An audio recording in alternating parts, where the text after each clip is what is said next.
Chapter 2. Curtis Okafor closed the door of his mother's hire car and rested his hand on the roof. The air felt humid and sticky after the chill of the air conditioning inside. His mother switched off the ignition. "Do you want me to come in with you?" Curtis looked towards the house. Wickworth Manor was Georgian, neoclassical. Its elegant Doric columns were mottled green with age. It was impossible to see the facade properly because of the buses and the throng of people in the way. He noticed a blonde girl in a blue tracksuit looking at him from the top of the steps. What was she staring at? He turned away, towards the lake, and shielded his eyes against the glare of reflected sunlight. The lake was lozenge-shaped. There was a chapel perched on the bank on the far side. On the near side, a phalanx of canoes were moored against a jetty.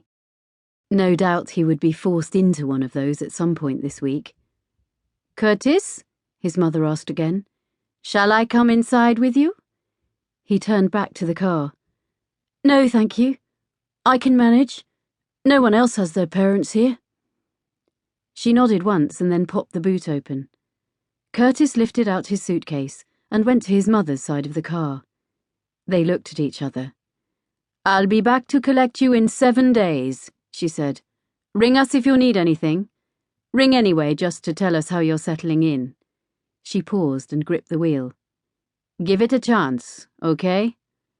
Curtis nodded. His mouth was dry. Mum was looking towards him, but not at him. "Curtis?" "Yes?" "We love you," she said, as carefully as if she were handling explosives. He nodded in reply, then clicked up the handle of his suitcase and turned towards the house without another word. He heard the soft purr of the car's engine, then the crunch as she pulled away. He paused, but didn't look back. He ignored the ache in his chest and walked into Wickworth Manor. The hallway of the house was busy. Teachers with clipboards rattled out instructions to their groups. Pupils grabbed cases and bags, jostling and pushing up the staircase like commuters on a rush-hour tube train. Curtis stood still. He knew he should smile, maybe say hello, but his mouth was set in a hard line, and every muscle in his face seemed to be set tight. No one jostled him, but no one looked at him either. Within a few minutes, the hallway emptied. All the pupils had been marshalled up to their rooms, and all the noise migrated up into the body of the house. He was on his own. Suddenly, he felt foolish. Why hadn't he asked someone where to go? Why hadn't he just taken a deep breath and forced himself to talk to someone? He pressed his hand to his chest. The ache was still there. Everyone had just assumed he was with someone else, but he wasn't. He was on his own. He wasn't at North Dean's School anymore. He pushed the thought away. He wasn't going to stand here feeling sorry for himself.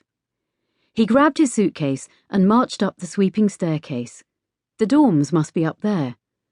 A grandfather clock ticked loudly. Behind a closed door, someone shouted. He walked on, following the stairs up and up and up. The staircase narrowed at each landing, but sounds came from behind every door. He just needed somewhere quiet, a room with no one in it, where he could collect his thoughts. Finally, he found himself at the top of the house. The ceiling sloped towards the eaves, sunlight poured in through dormer windows, and dust motes danced in the warmth. A door slammed open, and a blonde girl tumbled out. "Oh!" she said, stopping abruptly. "It's you!" Curtis frowned. "Do I know you?" "I'm Paige. Do you know your aura is red and swirly? That's not good, you know." "My aura?" Curtis asked. "I'm psychic. Well, training to be." "There's no such thing." "Fine, Curtis Okafor, suit yourself." Curtis's eyes opened wide. How did she know his name? She couldn't be psychic. The idea was ridiculous. "Ha! Your face!